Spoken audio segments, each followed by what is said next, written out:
the Radio Troller Entertainment podcast channel.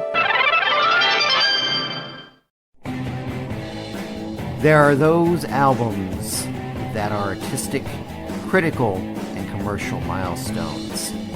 They are generally agreed to be the pinnacles of an artist's career. This is not about those albums. This is about what came next.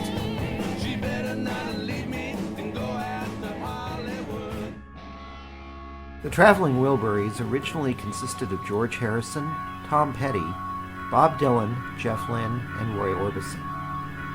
Lynne had produced Harrison's comeback album, Cloud 9, and the record company had asked for a non-album B-side to be put on a 12-inch single.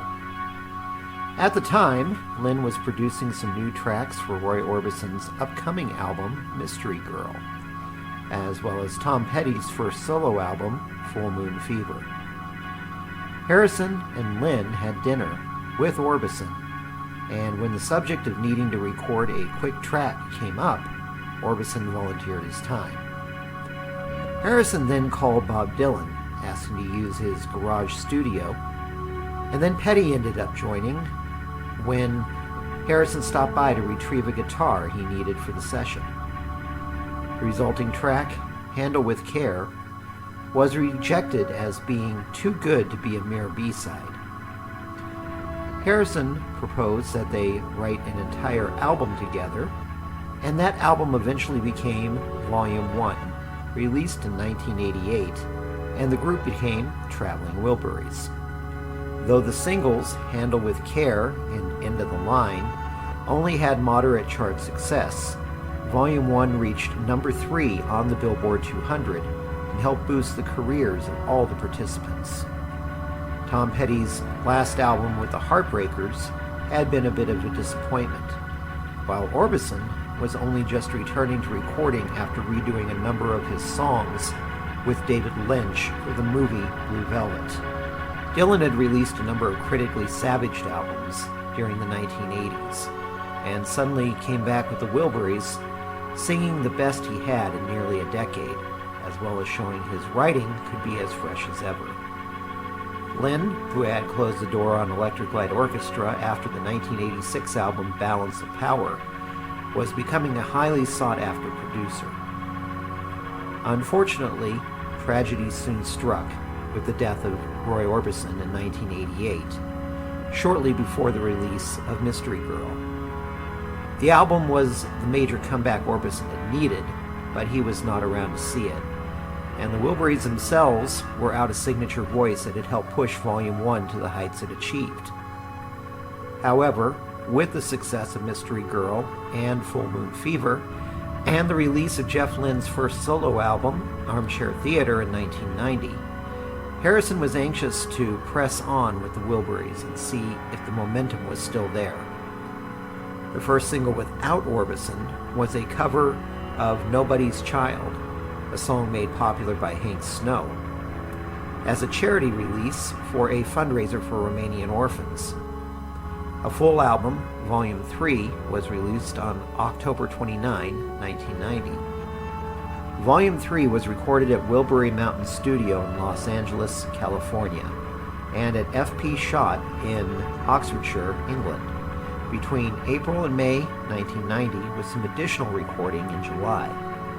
The band changed the pseudonyms they had used on the first album, all ending in the family name Wilbury, and dedicated the album to Lefty Wilbury, which had been Orbison's moniker on the first album.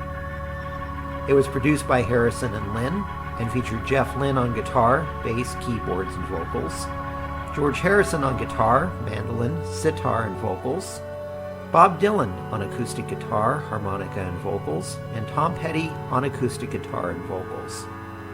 Though not listed as a full member, Jim Keltner played drums and percussion and was featured in the music videos.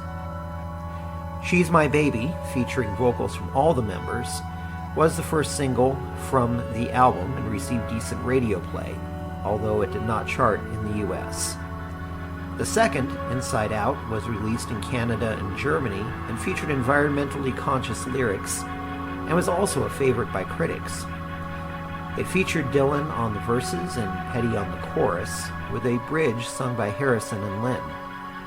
The final single, and the second released in the United States, was Wilbury Twist on March 25, 1991. The song was a parody of dance craze songs, and the last one on the album. Videos were produced for all three songs, and The Devil's Been Busy, another environmental song, received radio play in the US as well. Volume 3 reached number 11 on the Billboard 200, but did not receive the same rave reviews from critics or fans. It still reached platinum status in the US, but a big problem for many was the lack of Orbison, who had added much-needed variety to the vocals.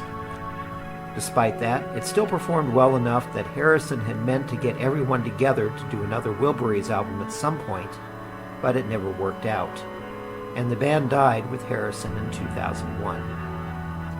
Both Volume 1 and Volume 3 were out of print following the rights reverting back to Harrison, along with the rest of his material in 1995. But Rhino was able to obtain permission to release the Traveling Wilburys collection on June 12, 2007. Both albums were included, as were bonus tracks and a DVD. Specific bonus tracks added to Volume 3 was Nobody's Child, featuring all members of the band, and a cover of Del Shannon's Runaway, with Jeff Lynne on vocals, which had been one of the UK B-sides for She's My Baby. After Roy Orbison's death, I hadn't expected another Wilburys album, and considering who was in it, I was surprised when the first came out. Volume 3 definitely suffers from the lack of Orbison, as a similarity between Lynne and Harrison's voices and Petty and Dylan's needed that additional push to sell some of the songs. That doesn't mean it's a bad album, as She's My Baby and Inside Out still show much of the spark that the loose, stress-free conditions of the original recording produced. The Devil's Been Busy is similar to Petty's work at the time, and most of the songs are memorable and show musical variety, such as Poorhouse and Where Were You Last Night. Unfortunately, some are memorable in the wrong way, such as Seven Deadly Sins, an ill-advised attempt at doo-wop, and Wilbury Twist, which sounds forced. In some places, the sense of fun also feels forced, as though the quartet, despite working well together, wanted to get the album done with so they could get on with other projects. What comes next is a look at Chicago 3, as the band tries to come to terms with sudden commercial success. Like what you hear? Be sure to donate to my Patreon at patreon.com/Eric Winsenson. REPC, the Radio Troller Entertainment Podcast Channel.